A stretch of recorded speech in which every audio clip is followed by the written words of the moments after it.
ازيكم؟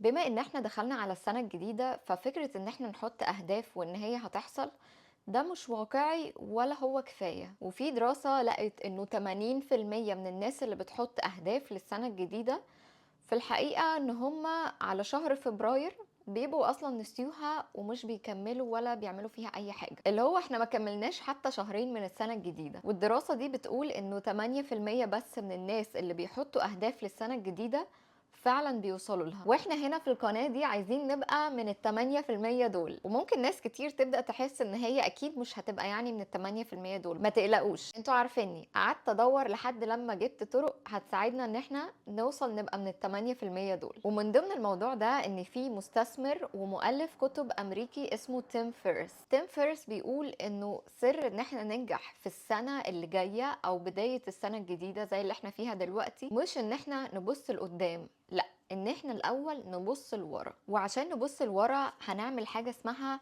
لايف اوديتنج، علشان انا عارفه ان ممكن قد ايه الواحد يبقى تايه ومش عارف يعني انا ابص لورا على ايه بالظبط، ايه ولا ايه. احنا حياتنا اكيد مشغوله وعندنا فيها حاجات كتير، وعشان كده ده بيجي دور اللايف اوديت اللي انتوا شايفينه قدامي ده. اللايف اوديت عباره عن 3 خطوات هنتكلم فيها في فيديو النهارده. كل خطوه فيهم عباره عن صفحه، وهسيب لكم اللينك بتاع اللايف اوديت ده عشان ده تمرين هنعمله مع بعض. هتلاقوا اللينك تحت في الديسكربشن لو عايزين تطبعوه وتعملوه معايا وانا بتكلم في الفيديو اعملوا كده. عايزين تتفرجوا على الفيديو وتفهموا اكتر عن الموضوع وبعد كده تروحوا تعملوه برضو مفيش مشكله. بس قبل ما نبدا في التمرين، هو ايه اصلا اللايف اوديت ده؟ بصوا، عشان اللايف اوديت انا مش عارفه اترجمها بالظبط بالعربي، لو حد عارف يترجمها بالظبط وتبقى ترجمه يعني بتدي المعنى، مش مجرد ان انا ترجمت يعني كلمتين بس. باختصار اللايف اوديت ده عباره عن التدقيق او فحص الحياه. انا عارفه غالبا الاوديتنج ده بيتعمل في الشركات، واحد كده بيروح بيخوف الشركه كلها وبيبدا ان هو يبص على كل حاجه عندهم في الشركه، اللي داخله واللي خارجه، ويبدا يشوف ده صح ولا ده غلط وده اتعمل ليه وده ما اتعملش ليه والكلام ده كله. فاحنا هناخد المثال بتاع الشخص ده اللي بيربك الشركه كلها وهنبدا نطبقه على نفسنا وحياتنا. وعشان الموضوع ده يبقى اسهل، علماء النفس واللايف كوتشز عملوا له زي تمرين كده علشان ما نبقاش تايهين فيه، وهو التمرين اللي احنا هنعمله النهارده مع بعض. التمرين ده بيساعدنا ان احنا نتخلص من اي تشتيت ونبقى فعلا نعرف احنا محتاجين نركز على ايه في حياتنا، يعني عايزين نركز على ايه ومحتاجين نركز على ايه. لانه ساعات بتبقى المشكلة مش مجرد احنا نفسنا في ايه، لا، ساعات بيبقى اصلا في مشاكل تانية احنا مش واخدين بالنا منها في حياتنا، وبينعكس من المشاكل دي حاجات بتأثر على بقى الحاجات اللي احنا عايزين نوصل لها. التمرين ده هيوضح لكم بالظبط اللي انا بتكلم فيه، وهيخليكم تفهموا اكتر نفسكم والاهداف اللي انتوا عايزين توصلوا لها والحاجات اللي انتوا محتاجين تشتغلوا عليها قبل ما توصلوا الاهداف دي علشان توصلوا لها. التمرين متكون من 3 صفحات لان هو 3 خطوات، كل خطوة فيه ليها صفحة. تعالوا نبتدي مع بعض كده خطوة خطوة نفهم اكتر المفروض يحصل فيها ايه. الخطوة الاولى، اول ورقة هتلاقوا مكتوب عليها هنا فوق رقم 1. أول ورقة أو أول خطوة أو رقم 1 بتتكلم على الوقت الحاضر اللي احنا فيه دلوقتي، وبتتكلم عليه من كذا جانب. لو بصينا هنا هنلاقي فيه جانب mind أو العقل، body أو الجسم، love الحب، community الناس اللي حوالينا أو المجتمع بتاعنا، الكرياتيفيتي أو الابتكار، الشغل، الفلوس، الأهداف. وفي هتلاقوا تحت كمان حتتين أو 3 دول فاضيين علشان لو حد عايز يحط فيها أي جانب تاني في حياته. جوانب الحياة مش شرط تبقى دي، يعني جوانب الحياة بتختلف من كل شخص للتاني. ممكن إن حد بالنسبة له يحط مثلا العيلة والصحاب والشغل والصحة والرياضة والشكل وكل الحاجات دي. ممكن إن انتوا تدوروا عليها اكتر هتلاقوها اسمها عجلة الحياة. عجلة الحياة هو نفس التمرين، بس هو الفرق الوحيد بين عجلة الحياة والتمرين ده انه عجلة الحياة عبارة عن دايرة وبتبدأوا تلونوا من جوه لبره وتشوفوا الدايرة بتاعتكم شكلها عامل ازاي او كاملة ازاي. بعد ما تخلصوا بتوصلوا كل الجوانب ببعض وتشوفوا الدايرة بتاعتكم هل هي دايرة فعلا ولا شكلها بايظ، فايه الحاجات اللي احنا نشتغل عليها عشان توصل تبقى دايرة كاملة.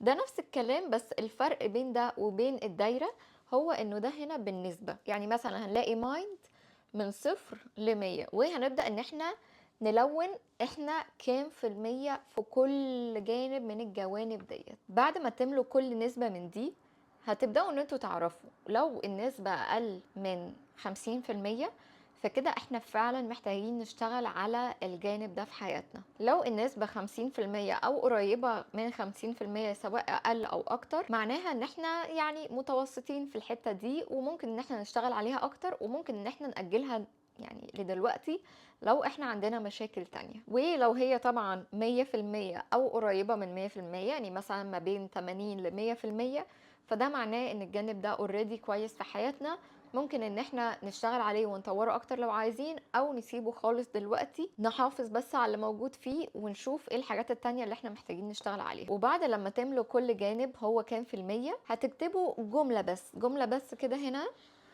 تحت النسبة دي. انتوا ليه اديتوا لنفسكم النسبة دي في الجانب ده؟ ايه السبب ان انتوا اديتوا نفسكم الرقم او التقييم ده؟ لازم يبقى فيه سبب، علشان انا مش عايزاكم تدوا لنفسكم اسباب سواء بقى حلوة او وحشة لكن تكون مش واقعية. فانا عايزة على كل نسبة لازم يبقى ليها هنا سبب محدد. وبكده دي اول خطوة في اللايف اوديتنج. هنسيب الورقة دي خالص وهندخل على تاني خطوة او ستيب نمبر 2، هتلاقوها مكتوبة فوق هنا، خطوة رقم 2. خطوة رقم 2 بتكمل طبعا الخطوة الأولى، وفي الخطوة دي هنبدأ إن احنا نسأل نفسنا سؤال: 100% دي اللي هي أعلى نسبة موجودة في ورقة رقم 1، 100% دي شكلها عامل إزاي؟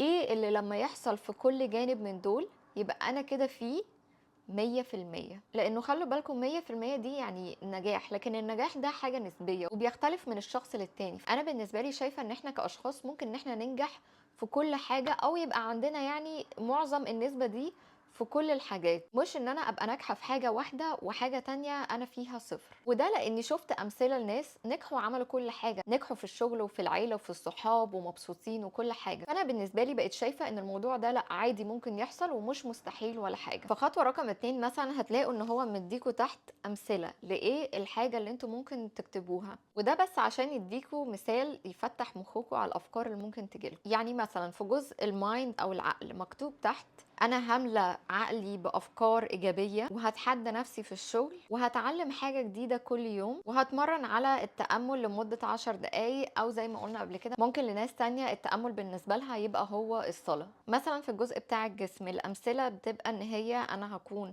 قوي وهتمرن كل يوم، هقدر ان انا اعمل 5 تمارين من الضغط، وهجري 5 كيلو، هبدأ اكل اكل صحي وهوصل للوزن اللي انا عايزه. ده مثلا في ايه شكل 100% في الجسم.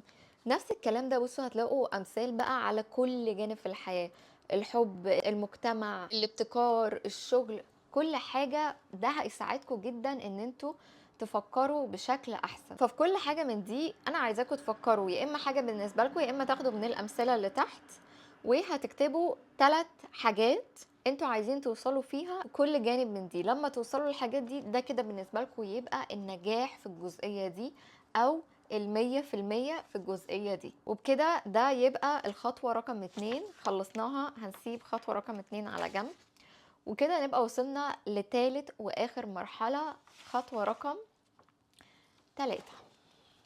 خطوة رقم 3 عبارة بقى عن ان هي زي الكوبري ما بين صفحة رقم 1 وصفحة رقم 2، هي دي رقم 3. ازاي ان انا هوصل من النسبة اللي في صفحة رقم 1 لل100% اللي في صفحة رقم 2؟ ايه الخطوات اللي انا هاخدها او هعملها عشان اوصل من النقطة اللي انا فيها في صفحة رقم 1 للنقطة اللي انا نفسي ابقى فيها اللي هي رقم 100 في صفحة رقم 2؟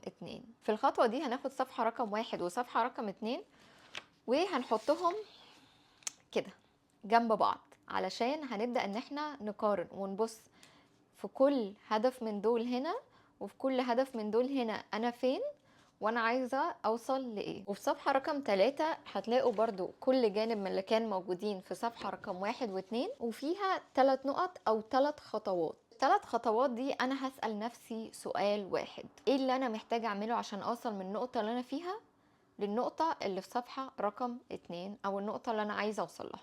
ايه الخطوات اللي انا محتاجة اخدها عشان اوصل من النقطة دي للنقطة دي؟ وهبدأ ان انا احط في كل كاتيجوري 3 خطوات بس، 3 خطوات انا هعملها السنة دي كل يوم كل اسبوع على حسب ما انتوا عايزين تخططوا لها. ال3 خطوات دول انا ابقى عارفة ومتأكدة ان انا لو خدتهم هوصل للنسبة اللي أنا عايزة أوصل لها في صفحة رقم 2. يعني مثلا زي ما اتكلمنا على العقل أو الروحانيات، أنا مثلا بالنسبة لي إن أنا أصلي كل يوم دي هتبقى حاجة مثلا أنا هتعود إن أنا أعملها، هبدأ إن أنا أعملها كل يوم عشان تتحول من حاجة أنا ساعات بعملها لحاجة روتينية في اليوم بتاعي ثابتة معايا على طول. هبدأ إن أنا علشان نفسيتي تتحسن هبدأ إن أنا أروح كلاس يوجا أو كلاسين يوجا كل أسبوع. هبدأ إن أنا برضو عشان نفسيتي تتحسن هبدأ إن أنا أعمل تمارين زي تمارين النفس او تمارين زي ان انا الون في كتاب، عشان دي حاجة بتدي اكسجين اكتر للجسم وبتهدي الاعصاب وبتخليني ان انا اهدى اكتر. الحب مثلا، في ناس كتير نفسها ان هي تتجوز او نفسها ان هي يبقى عندها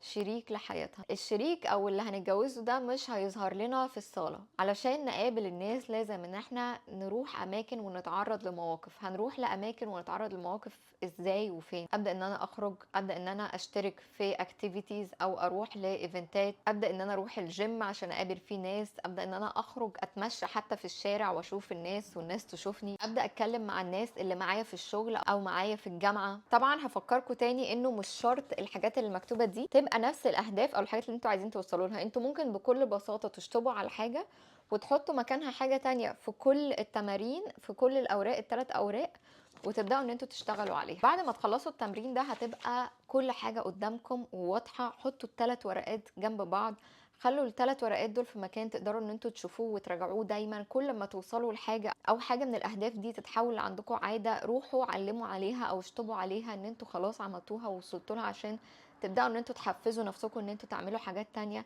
او ممكن ان انتوا تشيلوها خالص وتحطوا مكانها حاجه تانية انتوا عايزين تزودوها، لكن ما تزودوش عن 3 خطوات عشان تقدروا ان انتوا تعملوها. ودايما يا جماعه تخيلوا نفسكم كمان 5 سنين، انا عايزه حياتي يبقى شكلها عامل ازاي، عايزه ان انا ابقى وصلت لفين، ابقى بعمل ايه، عشان بناء على الفكره دي او الحلم اللي انا نفسي اوصله هو ده اللي انا هحط على اساسه الاهداف بتاعتي، هو ده اللي انا هحط على اساسه الخطوات اللي انا باخدها كل يوم، هو ده اللي انا على اساسه بعمل كل التمارين ده. لكن ما ينفعش ان انا يبقى ما عنديش هدف محدد او فيجن او حاجة أنا متخيلها في دماغي نفسي إن هي تحصل. من الأسباب اللي بتبقى منتشرة في الاكتئاب هي إن الناس بيبقى ما عندهاش أهداف في حياتها، أو بتبقى شايفة إن الحياة ملهاش معنى أو مش فاهمين هم عايشين ليه. ففكرة إن انتوا تبقوا شايفين نفسكم كمان 5 سنين فين، ده مش مهم بس من الجانب ان هو انا ابقى نجحت مثلا ان انا احقق اهدافي، لا ده كمان ليه تأثير على صحتكم النفسية والعقلية. فمهم ان انتوا تبقوا بتصحوا كل يوم عندكم هدف معين او عندكم حاجات